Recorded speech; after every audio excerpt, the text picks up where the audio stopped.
Hi, everybody. Welcome to our final in conversation. Welcome to the Diaspora of Blackness, a celebration of Blackness. It's been an incredible day. Today we have with us Ekwa Msangi. She is the director of the film Farewell Amor. It was a Sundance film and it has just been nominated for an NAACP award.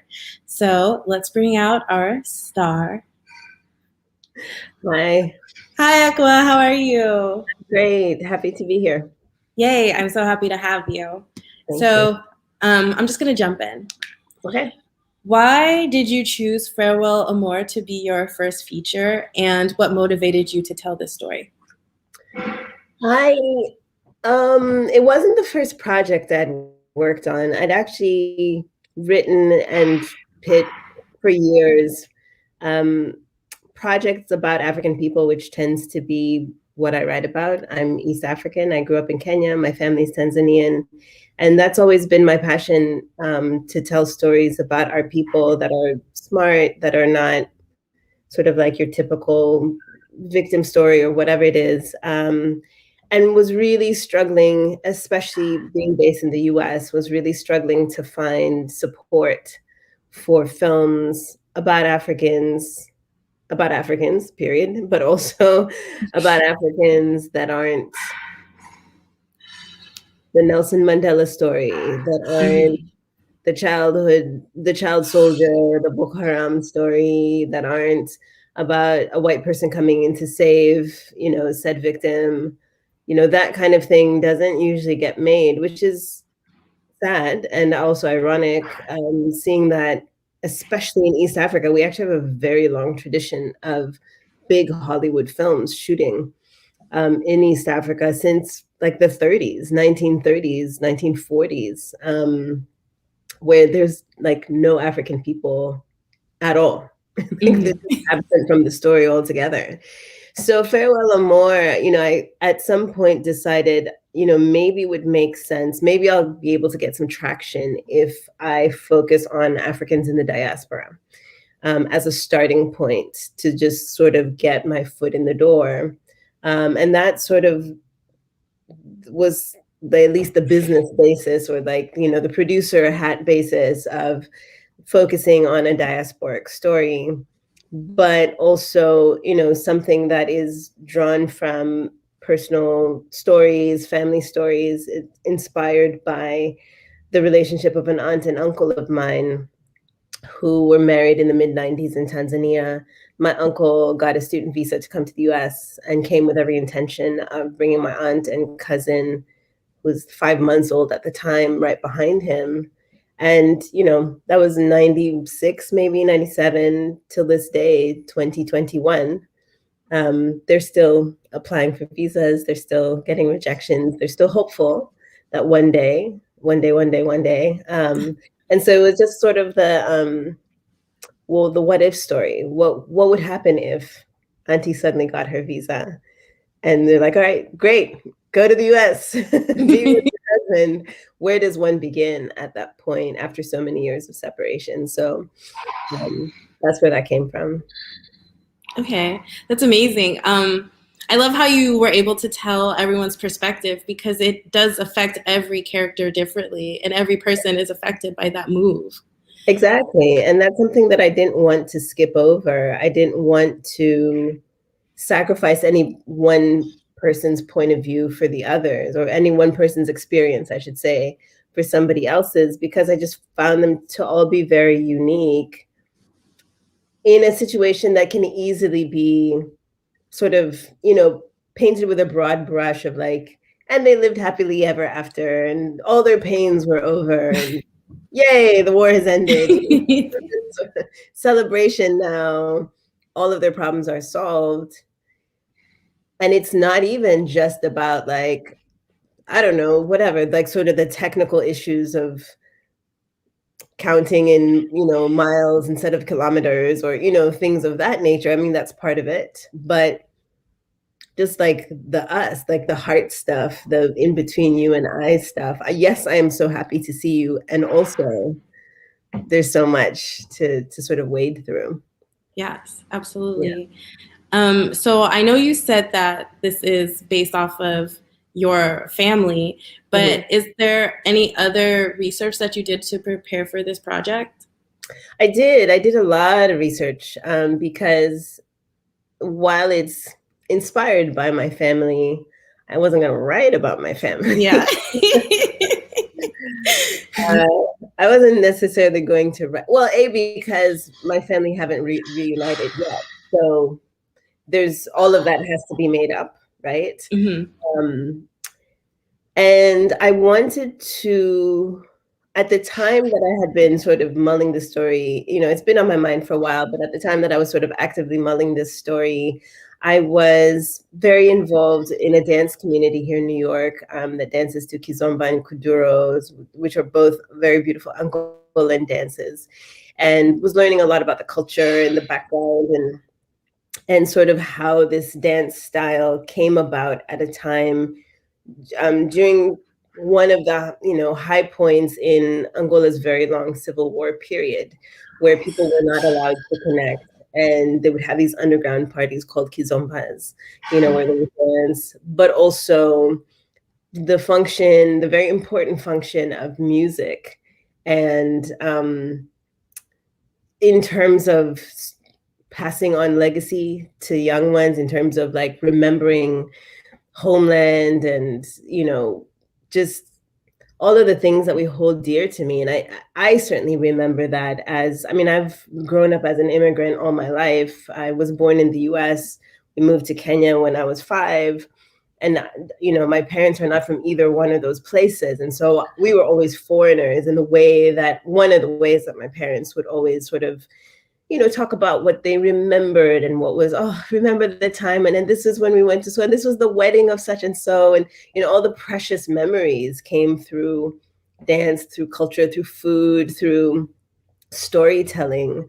And in my research, definitely found that that was true of a lot of Angolans who had to flee the country, go to Portugal or wherever they landed. And only connection to home was music and dance, and their only connection to being able to tell, pass on to their children as to why it was important were those things. And so thinking about that, and I'm sure that's true for almost all cultures. I mean, being in New York, you think of how many times you hear bagpipes, like all the Scottish people and the Irish, so even in terms of European cultures, like those are things that people hang on to. It's like, this is who we are. This is part of our identity. This is what sort of makes me feel a part of a group or whatever it is. And so doing a lot of research around that and wanting to include dance and music as an integral part of the storytelling, and almost as a language that my characters could use to talk about the things that were hard for them to talk about. Because again, after so long an anticipation for being together, you don't want your loved one to show up and be like, well, first of all, I'm so upset because of ABC. You're happy, but there are all of these things that are just hard to say. It's hard to talk about how disappointed you might be or how difficult it was or how whatever it was. And maybe those are things that could be conversed through dance and music. So a lot of research on those types of things too. Absolutely. How did you find yourself developing projects in the US and Kenya? And then how does creating a project differ between the two places? Very different. I'm in terms of the politics of the industry. I mean, I think the nuts and bolts of what inspires a project or sort of what the kernels of sort of where that comes from, or my research, like research is something I do for all of the projects that I'm involved in. Even if it is something that I know, it's from my family, I still need to talk to people and find out different things. So that part I think remains the same. But the industry in the US is an old industry, and it's also an industry that was explicitly not created for people of color or women. Mm-hmm. so, so we're always trying to find a way in, and trying to sort of find our corner and find our space in an industry that really was not created with us in mind at all. With our stories, with like being able to sort of ingest, digest our stories, how to look at them, how to market them, how to talk, just like none of those things. Those are new conversations that people are having now. Whereas in Kenya, or I feel like anywhere on the continent, there's a very desperate hunger for our stories, which is amazing. Not as much resource for stories. So everyone's really like, yay, our stories, we love them so much. Not everyone's willing to put their money where their mouth is, as far as like, okay, well, how do we actually like create this? How do we actually protect the rights of artists so that we can build an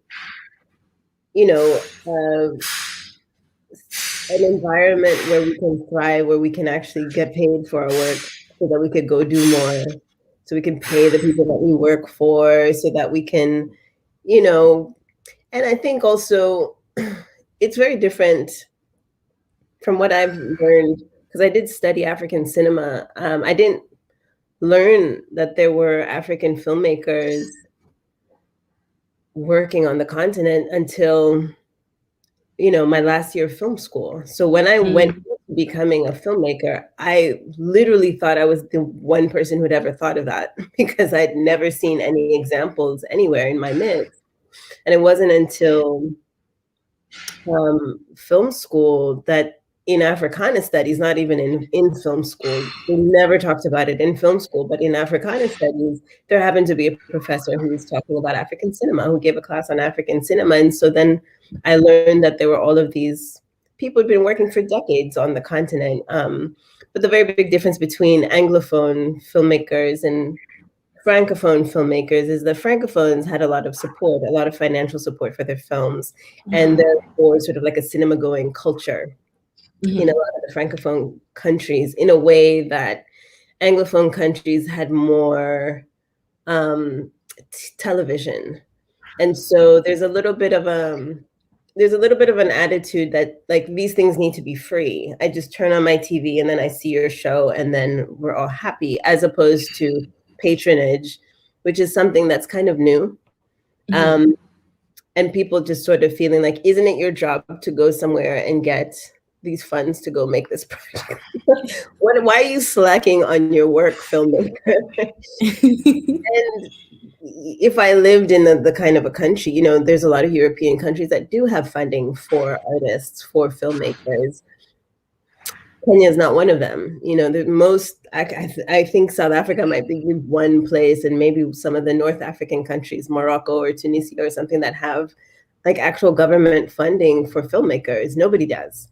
So unless you're doing NGO type work, which tends to be very, look, there's a borehole now. Fresh water. I love it so much. Or, the evils of, I don't know, gang raping women, just whatever, like the issue driven NGO funded films tend to be big.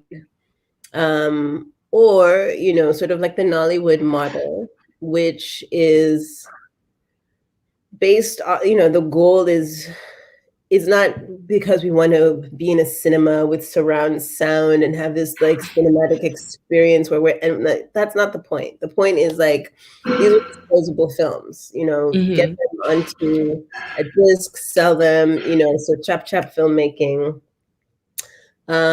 which is very different from at least my education as a filmmaker. So I've had conversations with Nigerian investors where I'm like, well, I need like a year to work on the script, and they're just like, friend. What are you talking about? Do you know how many films I could have worked on in that time? And you're still like working on this one script? Something's wrong with your setup. You don't know business. I know, right? Nobody has time for that.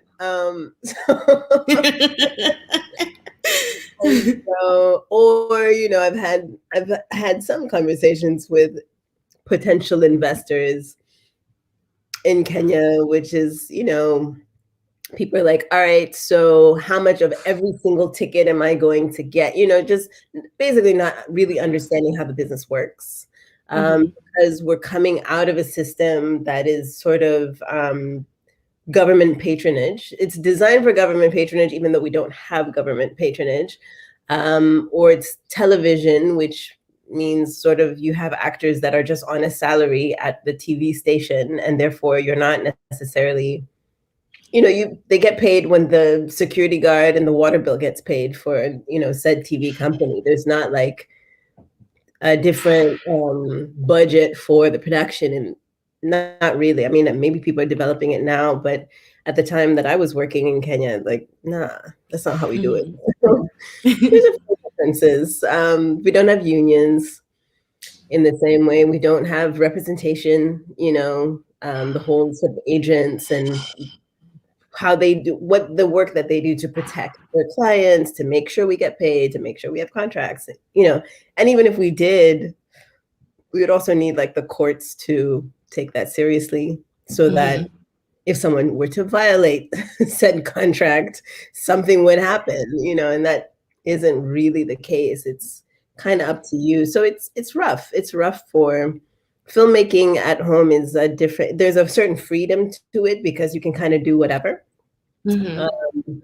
There isn't sort of like, well, do you do one camera TV or two multi-camera TV? Do you do daytime or nighttime? Do you do soap operas, or do you can kind of just, I'm a director, I do whatever. I can do theater, I can do documentaries, I can do anything I want, but also I'm a little bit more on my own in terms of making that happen.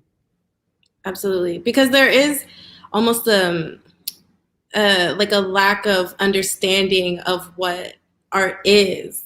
Yeah. When it comes to making films and projects there. Yeah, it's I mean, I think we get performance, which is why there's a lot of musicians who can make a living off of their work. Because if you want me to go on the stage and take up this microphone and do a show tonight, I need some money in order to do that. But with film, it's like you go off with your team, you go make this thing, and then you have the product. And then I'm trying to barter the product with you, and they're like, so you just give it to me for free. I could be holding it. What's the problem?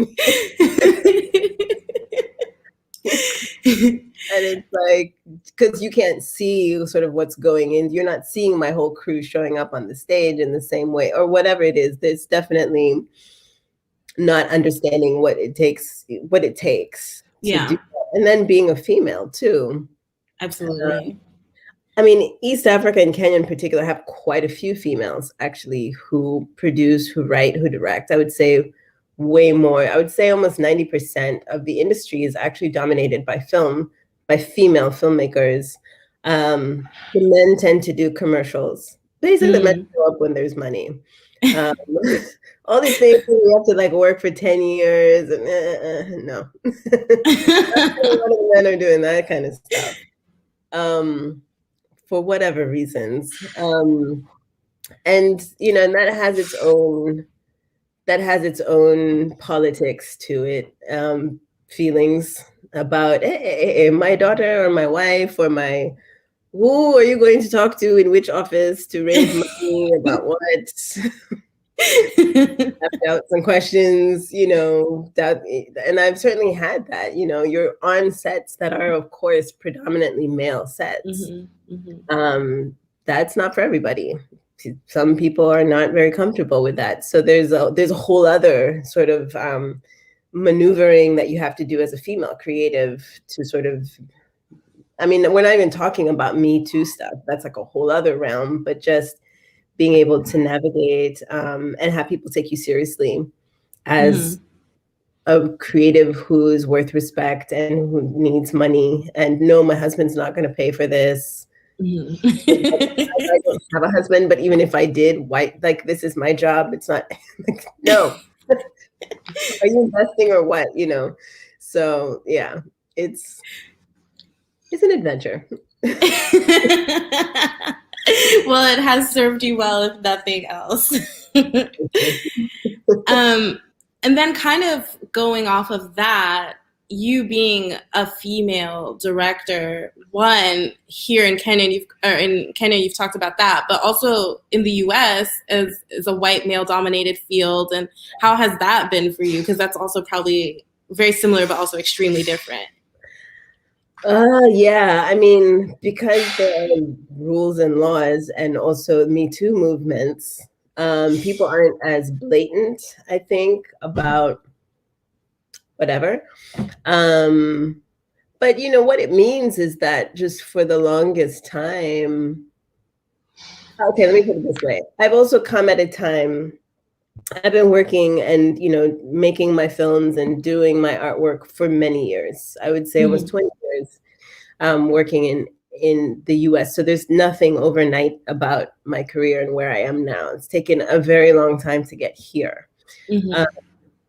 I have managed to make this film at a very specific time where there are women who've really sort of taken the push, Black women in particular, there've been enough numbers of us now who've been able to actually make the case and take the push. But even then, I mean, somebody like Ava DuVernay, whose work and career I really respect and has been hugely inspirational to me, just because of how vocal she's able to be, how smart she's able to, and strategic she's able to be. But even for her, you know, it wasn't until she had made 3 feature films that she got to, you know, after Selma, no, she did I Will Follow, Middle of Nowhere, that one at Sundance. And then she got Selma, which was, you know, a few more $1 million, but it wasn't a huge studio film. It wasn't until that people were like, okay, maybe we'll give you a little more money to go make a film, you know. You know, there's a lot to be said about sort of how this US industry works, not only about the sexism, because that's definitely there. There's a lot of white men that I went to school with who very shortly after graduation were immediately entrusted with all sorts of jobs, all sorts of, you know, opportunities, be it like shooting commercials or shooting films. Not all their films won anything. We've never heard of these films. It's not like they were all bright, brilliant, Oscar-winning anything, box office turning anything, but they were still entrusted with more.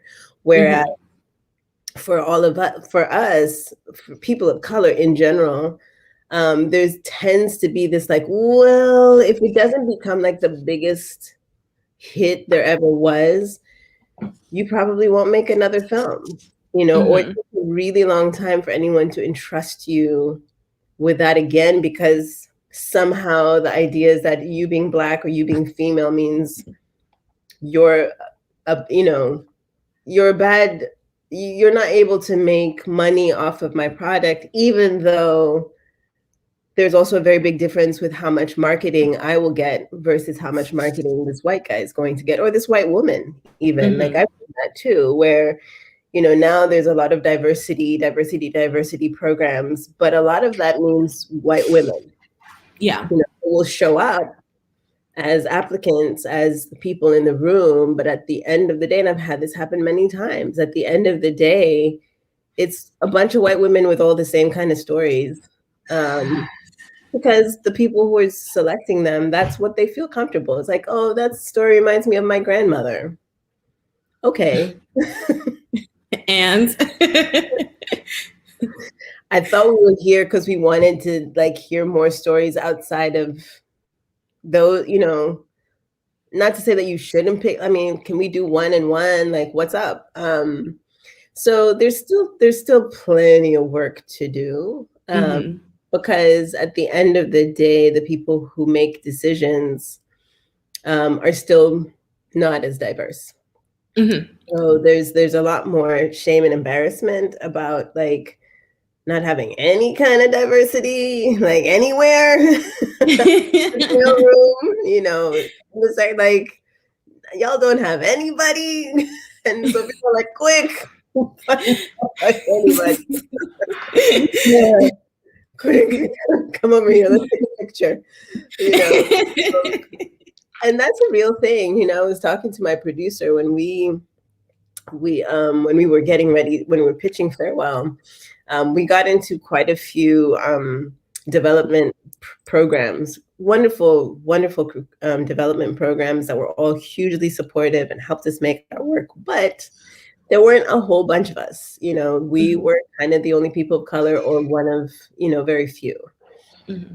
And so that's what I was like, we need to make sure, like, we can't just roll out of bed and show up at the event. Like, you got to get picture ready, because trust and believe they will take all the pictures of us, because we are the diversity team at that table. And when they advertise this for next year's group, watch and see how many times our pictures show up.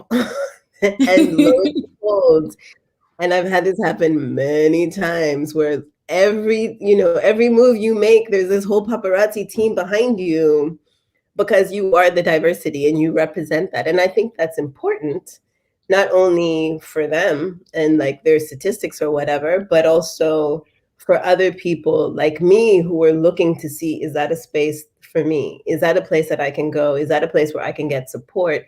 It's important. I want people to know that you can come and get support. It may be tricky, depending on your circumstances, but yes, you can come here. And I want you to see somebody like you, who's maybe one step ahead of you, or half a step ahead of you, or whatever it is, which means I got to show up. So yeah, that's it. No, but I understand completely what you mean. I don't know if you had the experience when you were at Sundance to go into like the Black House, which is just that environment that's just all Black artists. And it's the only space that's there for us at Sundance. And it's incredible, the people you encounter and the experiences you get to have. But at the same time, you're like, what if like half of the festival was like this? Like, why is it only this one area for us? I mean, there's so many reasons. Park City being one. Yeah, it's cold. It's February. It is January. Like, do we there? But if you were, so it's not really the kind of. It's not like we're on a beach somewhere and then they're like, "Where are all the white Black people? I don't understand." That would be a different situation. But anyway. Yeah. Aside from those reasons, I absolutely agree with you. I didn't get to do as much of Black House and Macro Lounge and whatever as I would have liked to, only because of how intense our schedule was for Sundance. That was not a game. I truly, it took so much. It took so much for me to just be ready for every event. And, the networking and all of that is part of it for sure. But yeah, we only finished the film. We finished editing the film about maximum a week before our first screening. Oh, wow. At Sundance. And we had shot, we had just basically this huge marathon for the entire year of 2019, where we were pitching the film at Sundance in 2019 at the festival, talking about like, hey, we're going to be back next year with a film. And everyone is like, that's kind of crazy. And we're like, please, I don't know what you're talking about. We know what we're doing. That is at home, friends. I'm so glad we did it. But it was rough. So, raising the money, working on the script, going straight into pre-production.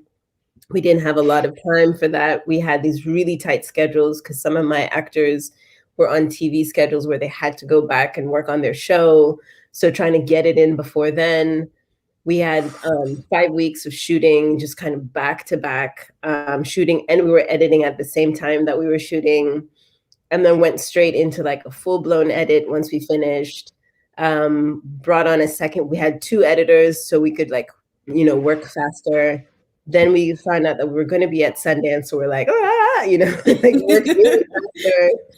basically no breaks, no Christmas, forget it.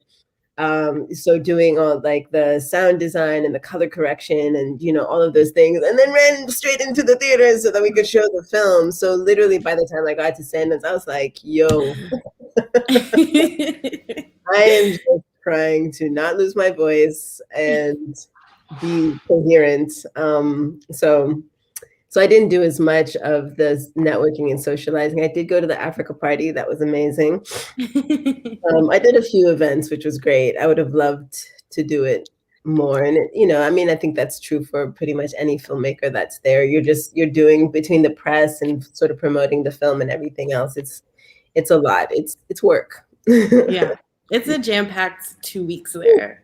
And trying to stay warm and like figure out how you're gonna like look cute but not break your neck on the snow and exactly. Other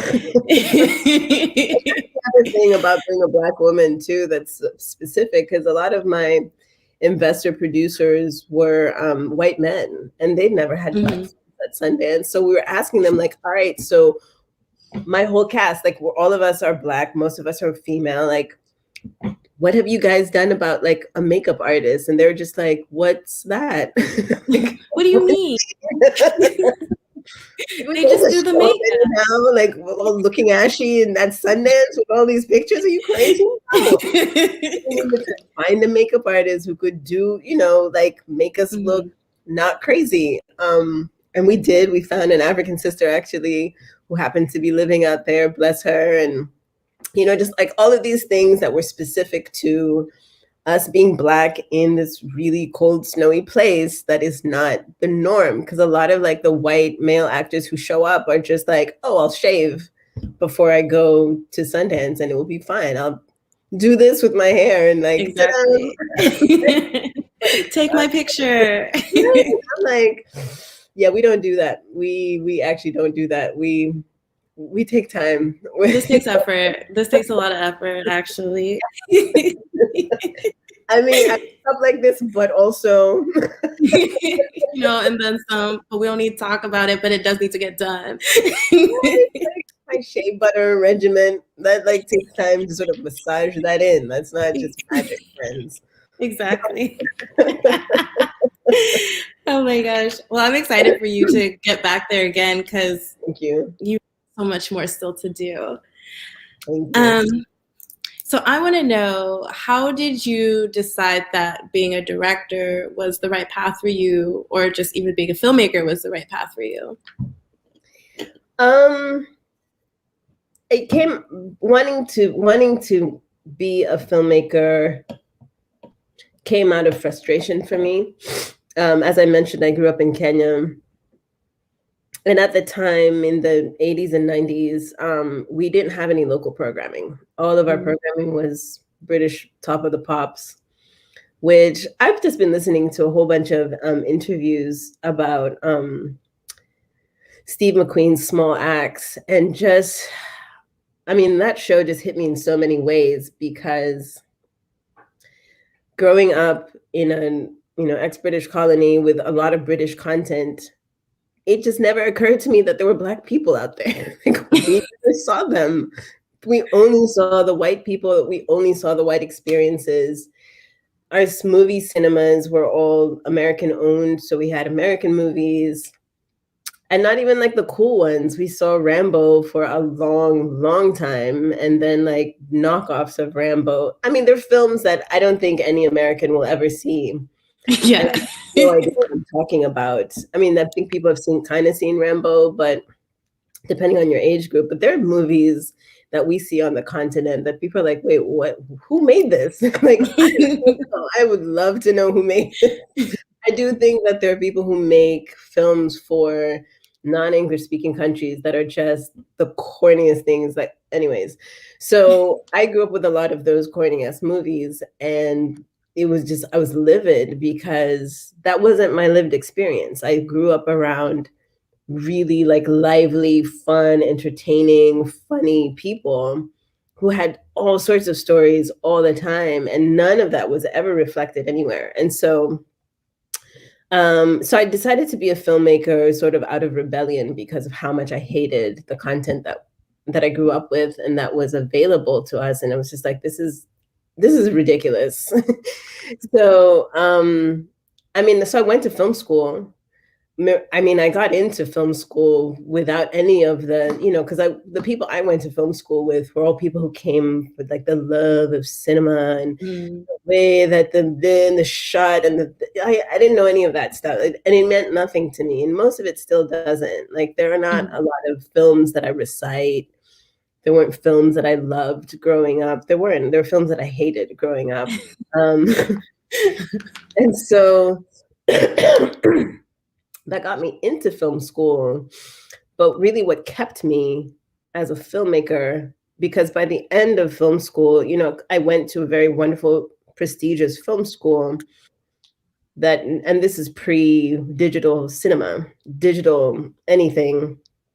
And so there wasn't YouTube. There wasn't any in North America outside of the very small pockets of African film festivals here and there, or maybe some sort of African film program at a Howard University or somewhere else. There was no concept of imagery from Africa other than the news. So basically the same stuff that I grew up with. So the things that I was talking about in my stories that I was, trying to make in film school, all of my teachers were like, I mean, who are those people? They just couldn't come with me.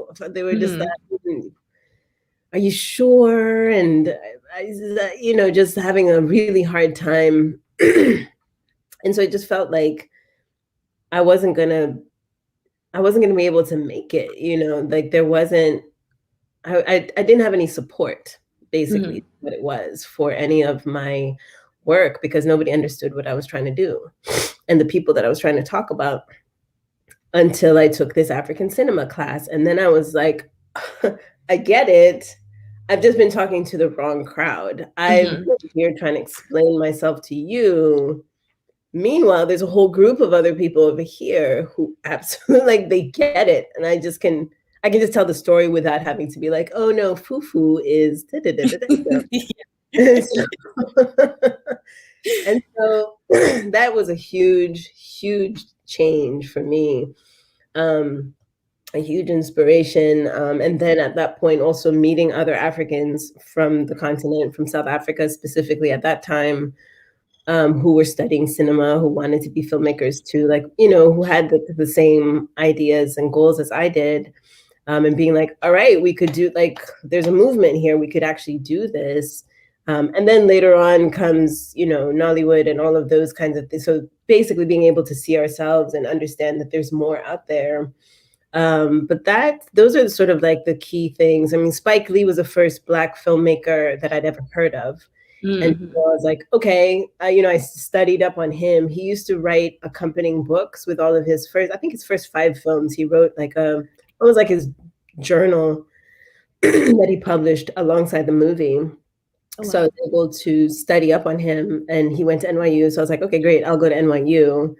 But I didn't understand what it would look like for me to be a filmmaker as an African woman until I learned about other African filmmakers. And so then I studied a master's in African cinema so that I would understand what our history was as artists, as film artists. And that put me on a trajectory of sort of being able to actually shape my voice as an artist. Absolutely. Wow, that's incredible. I'm proud of it. I'm really, really proud of it. I mean, I would just hope that in the future, it's not so difficult and convoluted. I just think about how much of my time and money was lost. Like trying to explain myself to teachers who really didn't have any hope for me. Because it was outside of their frame of thinking. It was outside of, they were just like, did you mean French New Wave? And I'm like, no, that's not what I meant. Yes. And just, there was so much it's hard enough just being an artist, period, even if you have all the support, just like the amount of self-doubt and the amount of rejection and blah blah blah that we have to deal with on a regular basis is difficult enough, let alone being in a world that A is not set up for you, you know. So even when you do make something, there's always the like, well, our very esteemed critic from blah blah blah, you know, magazine doesn't understand your film, so I guess your film just can't be understood, you know, or it wasn't picked up by, you know, fabulous distribution arm X, and therefore it's not worth anything, you know. And film, and all films like this that have people that look like this or sound like this, like it's just a bad idea altogether, you know. Just like we get dismissed en masse in a way that, like I was saying earlier, it doesn't happen the same way for white people. There's a way in which white people stories and films, like even if I make a film that doesn't do that well or might even be a complete flop, I'm still offered another chance. It's not like everything's a flop. It's just like this particular story didn't work out, but you could still find work. Whereas for us, there's this kind of pressure around like, Yeah. it needs, not only does it need to be like successful, it needs to be a raging success in order for everyone to be like, well, maybe we'll include like another million, but I don't know, but you know. So the, you know, the whole thing around like Black people having to work 10 times harder, that is real. Yeah, it's very real. Yeah. It just reminds me so much of when I was in my theater conservatory, and I was originally supposed to do By the Way, Meet Vera Stark, which is a Black play. And there was an issue that happened that was out of my control. And so I was cast into another scene that I replaced another Black girl in the scene that was originally written for 2 white women. And this is how I was allowed to present myself to an industry. And I was like, you know that this is not the right role for me, yet rather than take the time to understand what works best for me, you would prefer to just cast me in what you know and what you understand, whether that has anything to do with me or not. And I think that speaks to what you're saying about the being a filmmaker in a white industry. Yeah, for sure. And I mean, I think, you know, there's always this argument about like, oh, well, you know, it's a business. And so like, you know, we just have to make business decisions. And it's like, it's not even a good business decision. I mean, think about how pretty much everybody except for white men in this world, like we've been able to watch white male movies for decades and still feel feel like sympathy and empathy and concern and like go along with your stories, even if it has nothing to do with me, my background, anything. Like somehow we're able to make that leap all day long and somehow see ourselves in those stories, and that's considered normal. That's considered not a big ask to expect that the entire world will understand this very specific story that's based in like Northern Ireland or whatever. But anything else is like, well, I don't know if people will make the leap. And it's like, I mean, did you try? Exactly. It's like, let's just not put any effort into that. Right. And if we do give you the opportunity, you better make it work. Otherwise, we'll never see your face again. And that's your fault. It's just like, what? That's not even, how is that? That doesn't even make sense. That doesn't make sense even on a business, you know, perspective in terms of, so we're just going to make stories about white men for the rest of life. And then every now and then just sprinkle in like 1 or 2 per year of somebody else. Like, yeah. But you know, white men are like a very small population compared to everybody else in the world. Exactly. It doesn't make any kind of sense if you were planning to sort of grow an industry. So it will have to change eventually. Like it will have to. Exactly. Yeah. Okay. So director Shaka King stated, the greatest joy of working with actors is the surprises they give you and then the surprises that they give themselves. What is a moment that you've experienced like that? Oh man, you know,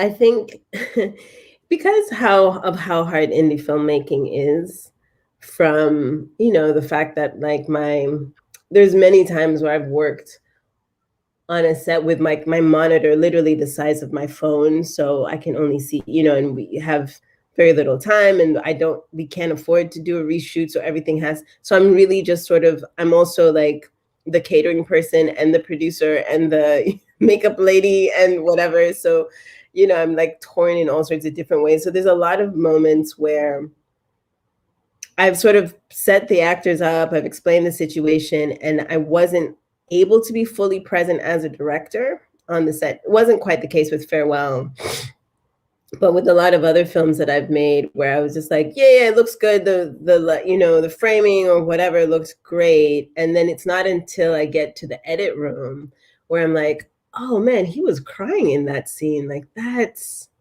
amazing. Just being able to sort of see places, or even camera people, that I worked with, where it wasn't until I was able to sit back and edit, or sit back and sound design, and really like appreciate the work of my collaborators in terms of what they brought to the scene.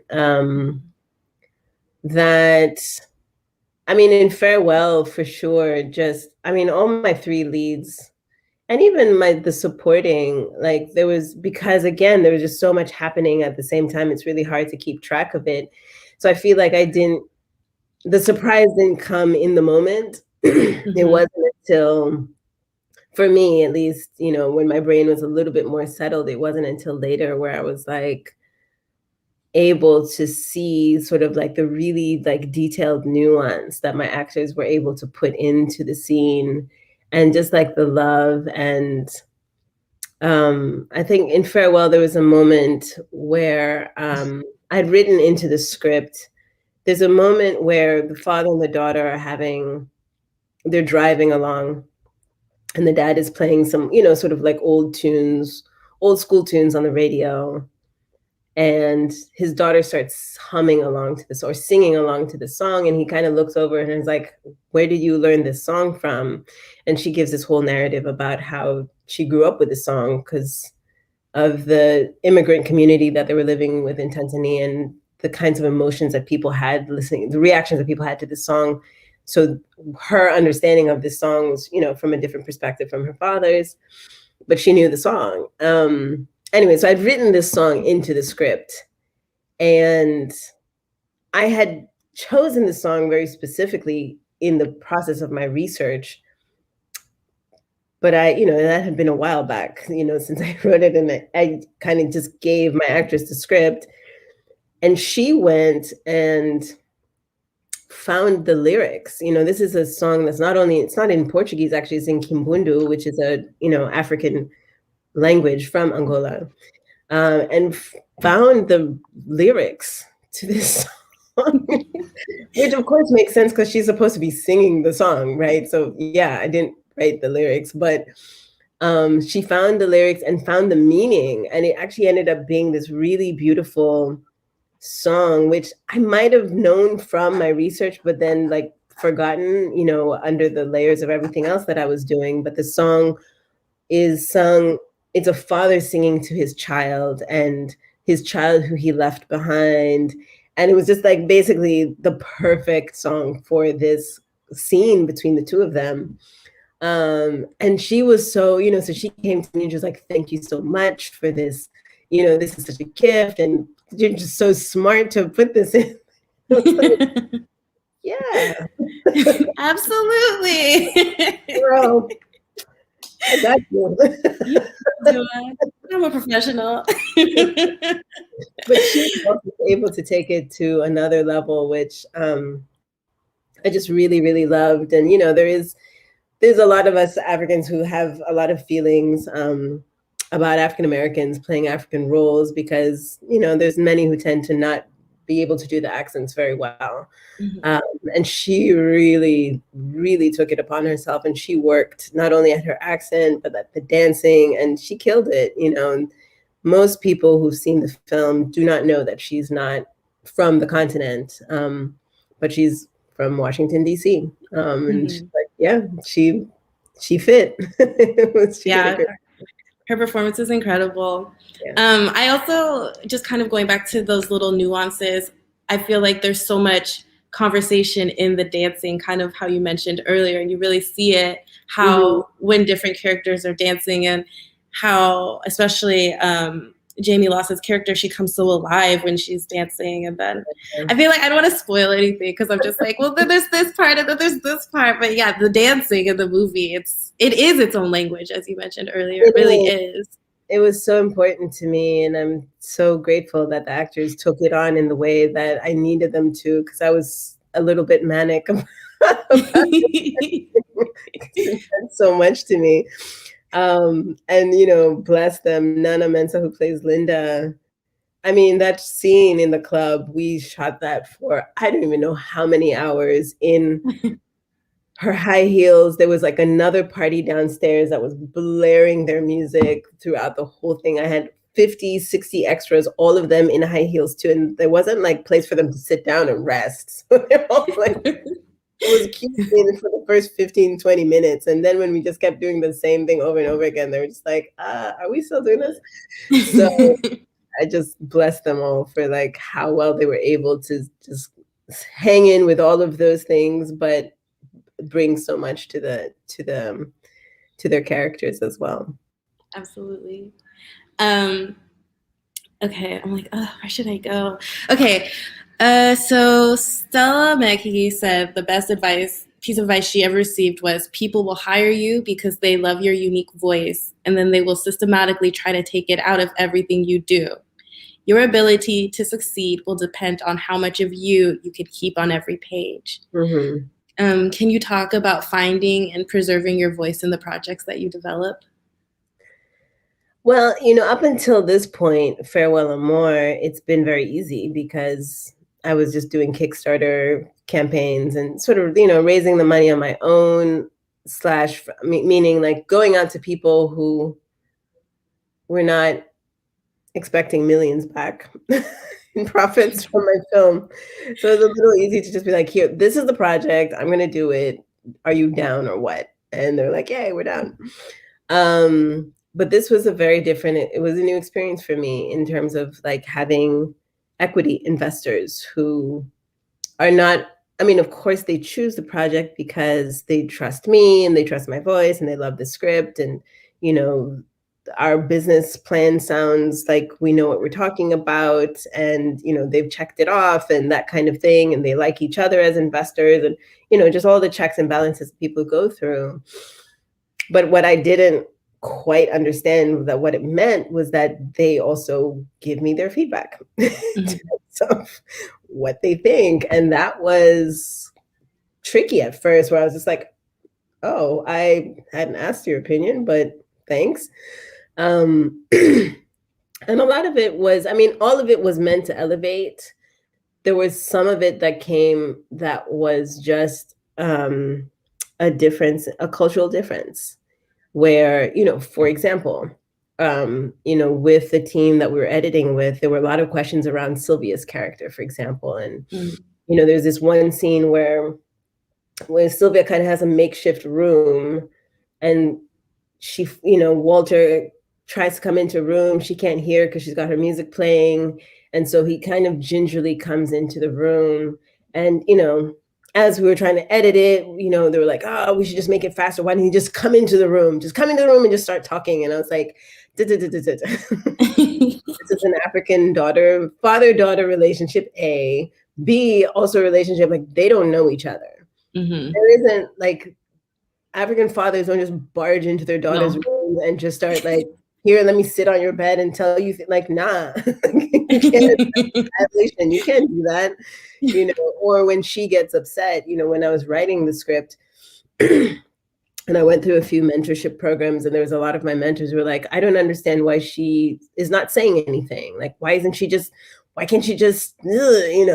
yell at her parents, or, so that we know that she's set. And I'm like, again, she's An not going African child yell at her parents and live to see to. another day.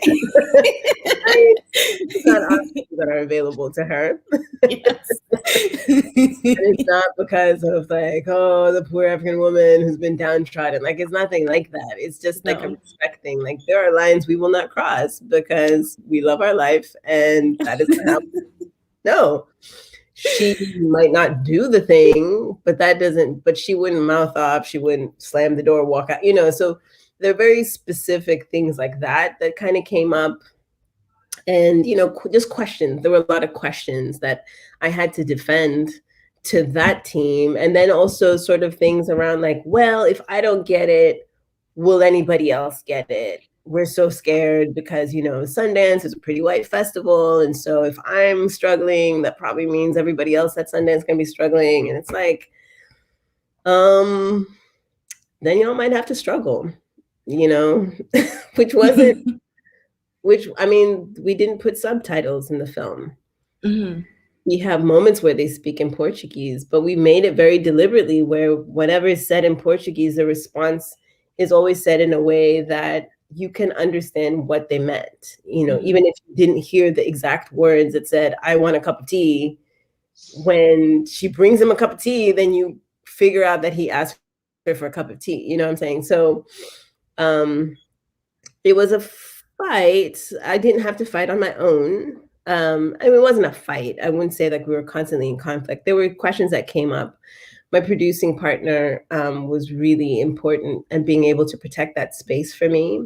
And then there were times when, some of my producers got really nervous or anxious about certain things where, I also had the final cut for my film, which is not always the case for everybody. And certainly the higher up you go, if you're doing studio films, unless you're a director of a certain reputation and caliber, most studio directors do not get final cut. The studio will go and, you get a director's cut. That's nice. Thank you very much. We'll go and do with this what we think will actually sell this product. And so having final cut just meant at the end of the day, I can take in what you're saying, but I'm going to be the one making the final decision. Mm-hmm. And so that kind of gave me a little bit, I didn't have to stress too much about it because it was like, okay, sure, you can tell me all you want, but this is what I'm going with. So it was a wonderful way as my introduction to my first feature, being able to have that. Maybe you can ask me that question again after my next project. How that has continued or remained afterwards, because it may be different later on. Okay. Well, that's an excellent segue into our final question of the evening, which is, what can we expect from you next? Nothing that I can talk about in too much detail yet. Okay. But I do have some projects. It's been interesting. I've literally been like, ting, ting. Like my reps have been throwing books at my head, what about this? Which is great. I'm so grateful for it, and scripts, and, I've gotten the full gamut of sort of, Boys in the Hood Part 15 to things that I actually am interested in doing. The next project that I'm signed to is actually an African-American story. It's a period piece. It takes place in the South, and it's political. So it's not a comedy. Comedy at all, unfortunately, but it's a very important story, and I'm actually really excited about it. COVID is making everything a bit complicated and also slow in terms of like getting things together and figuring out, especially when you're doing period and you're doing something that's much bigger in scale. So what are we doing with extras and blah, blah, blah. Mm-hmm. So that we probably won't, I'm not writing it, I'm just directing that. So that we probably won't get to until later in the year. And then just sort of made a handshake deal on another project that is Africa-based. I'm very excited about that. Also, historic, not quite as far back as this first project, but takes place, story is about, and it takes place, and we'll be shooting on the continent in West Africa. So very excited about that. and just kind of delving right now into my research and trying to figure out what languages I need to polish up on, and thinking about cast and just all of those kinds of things. So hoping that in the next few months I can announce some of those things, as because we're only progressing as fast as the country's health is progressing right now. So Absolutely. we hope for everyone to be healthier soon so that we can get back to work. Absolutely. I want to thank you so much, Ekwa, for this conversation. You're so kind, you're so wise, and it's been such a treat and a gift to chat with you. If you could just tell everyone where they could watch Farewell Amore or any other projects that you have released, that would be great. Oh, thank you so much, Libin. It was really wonderful to speak with you too. Just wonderful job. I really am very honored to be here. Farewell Amore is available in North America. It is available on all the platforms except for Netflix, Amazon, Hulu, Google Play, YouTube TV. It's on demand. In Europe, well, so that's North America. Africa, it's available on Netflix. And everywhere else in the world, it's available on Mubi.com, MUBI, that is. And just really excited to be able to share all of my work. Yes, I can't wait. I'm so excited for your next projects, and your star is so bright. So thank you so much again for this conversation. Everyone follow Ekwa Pics on Instagram if you're not already. Thank you so much, Ekwa. I hope you have a great rest of your Sunday in New York City. Same to you. Thank Bye-bye. you. Bye.